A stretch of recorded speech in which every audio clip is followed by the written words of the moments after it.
Court is now in session. All rise for civil case number 1337. Honorable Judge Taylor presiding for Tom Robinson v. The People. Mr. Robinson, please swear in on this Bible. Do you swear to tell the truth, the whole truth, and nothing but the truth, so help me God? I do. So, Thank you. You may be seated.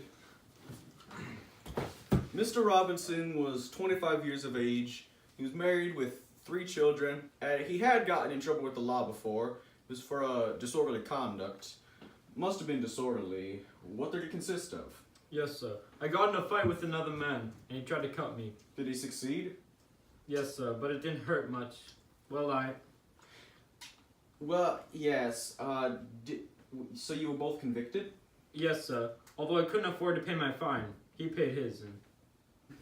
Mr. Robinson, were you acquainted with Miss Mayella Violet Ewell? Yes, sir.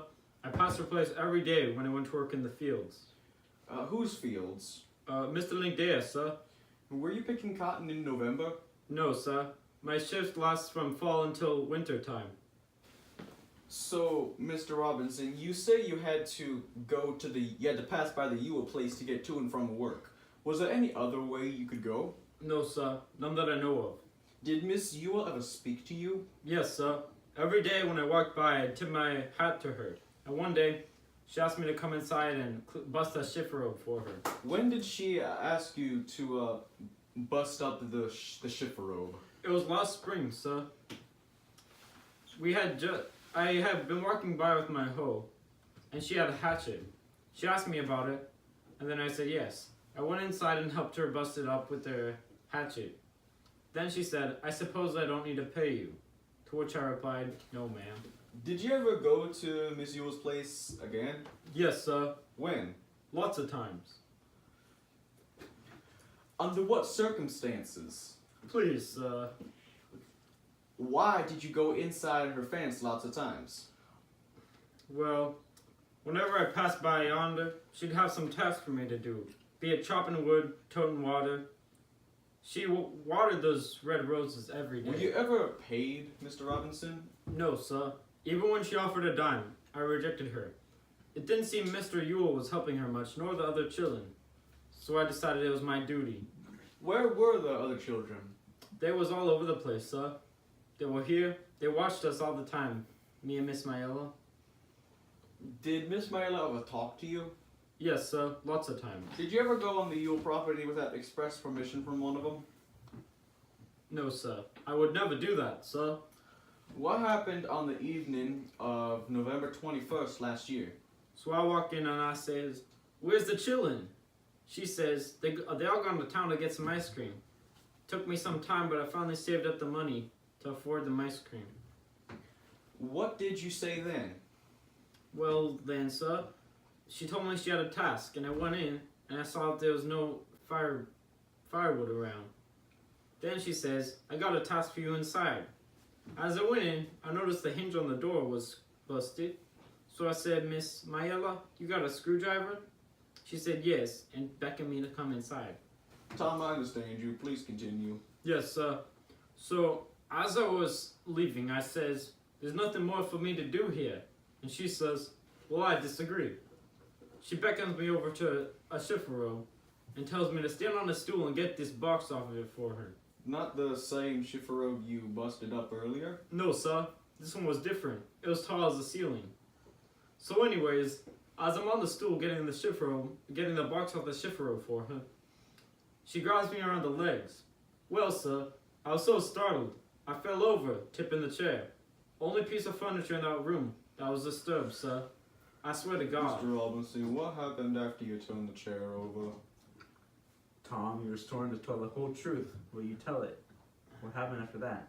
Answer the question. Well, sir, she jumped on me. She jumped on you aggressively?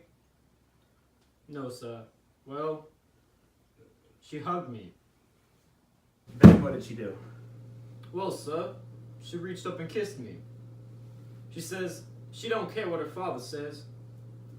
A Negro's still a man.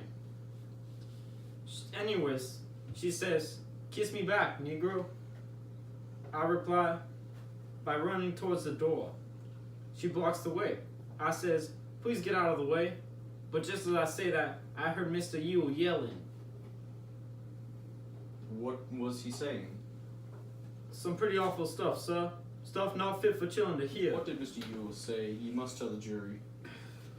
Well, sir, he says, I'll kill you, you goddamn whore. Then what happened? I don't know, sir. I was running so fast.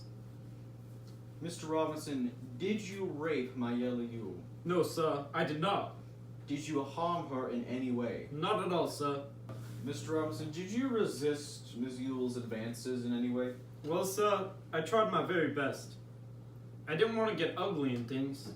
Unfortunately, when I pushed her out of the way, had to resort to it. That'll do, Tom. Who was Mr. Yule speaking to?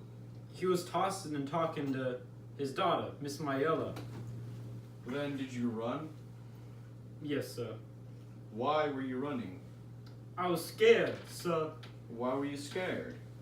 If you was a Negro like me, Mr. Finch, you would run too. I just want you to know, I've had that boy working for me for 8 years and I ain't had a speck of trouble with him. Not a speck. Shut your mouth, sir.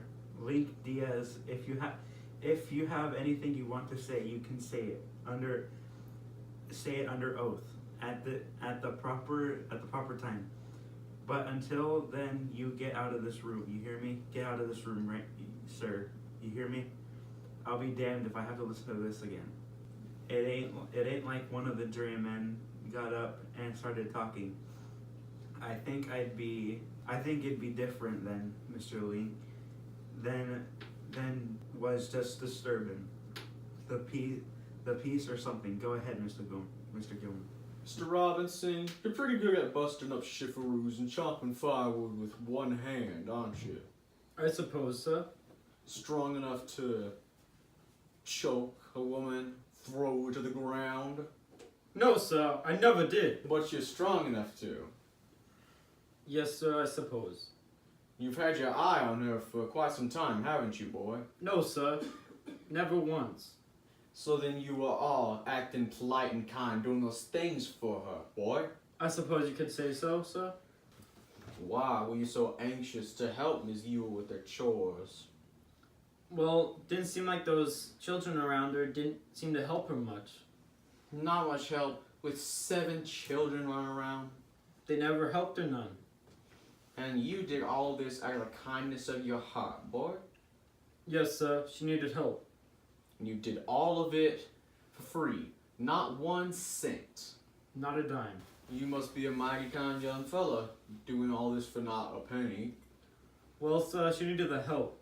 She seemed to try way harder than all the others, sir. So you felt sorry for her. And on this last November 21st, in the evening, you went up to her house to bust a shiffer robe.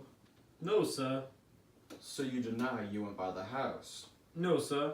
I went by and she asked me to come in and do See, something. she says she asked you to bust up a shiffer robe, is that right? No, sir. So you say she's lying, boy? No, sir. I say she's mistaken in the head, Mr. Gilmore.